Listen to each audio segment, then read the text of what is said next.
Israeli registered aircraft will overfly Saudi Arabia after non-stop flights from Israel land in the United Arab Emirates.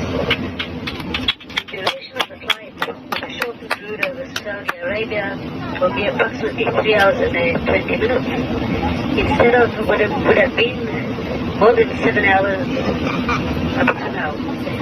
At the end of this historic non-stop flight, the wheels of the aircraft with the flag of the State of Israel on its tail will touch down on the runway in Abu Dhabi, the capital of the United Emirates. This will be another significant event in our history, just as an hour was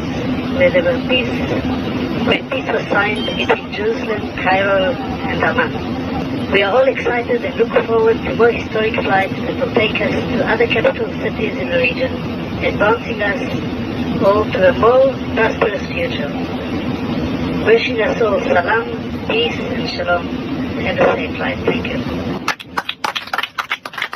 שלום לכולם, ברוכים הבאים לטיסה 971 מתל אביב לאבו דאבי, מדבר ערבית, שמי טל בקר. אנחנו